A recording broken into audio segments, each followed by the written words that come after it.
Previous CBN News, nagpapatrol ngayon. Handa? Anyway, Esther, kamusta naman bukas? Gano'n kayo ka-excited na after Big Night, bukas na ata kayo magsasama-sama sa stage? Yes! Sobrang saya po na finally after Big Night, syempre po, weeks after Big Night, grabe diretso po kami sa mga rehearsals, sa mga practice, at sobrang excited ko po na maipakita yung ano pa yung kaya na maipakita na hindi namin naipakita sa loob ng bahay ni Kuya. At ang happy ko po na may mga naka-unlock kami mga bagong talents, lalo na sa mga prod namin. Kaya ayun po, it's something na gusto namin na hindi na po kami makapag-wait na i-showcase ito sa maraming tao at sa Araneta College. I know, Big Dome! Alam ba yun, Big Dome si Esni? Diba? Parang, twice na ako dyan. Oh, yeah. Last time is yung Bini. Yeah. I remember Bini that. Aya. I remember Diba? that. This is my first ever concert. Joke lang. Diba? Who would have thought na magkaka-concert yung mga taong katulad ko. At parang, parang fantasy siya na at least maka-experience ako na ganito pala yung magka-concert. Pero, andun pa rin po yung kaba talaga.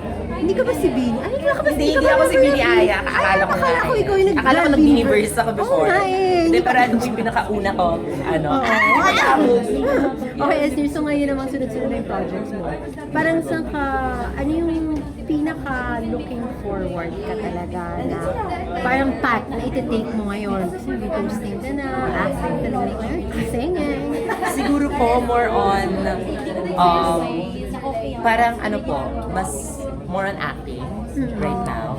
At kasi gusto ko po na na gawin siyang craft. Yeah. Na parang iti-take seriously na po talaga yung acting, pero at the same time mas mag-focus po talaga sa comedy kasi parang hindi pa ako pang drama-drama ganyan. Pero yun po yung path na gusto ko. Gusto mo rin siguro talaga. sitcom, para yun po talaga yung isa sa mga goals ko po or fantasies ko po na sana maibigay po sa akin. May project na ba?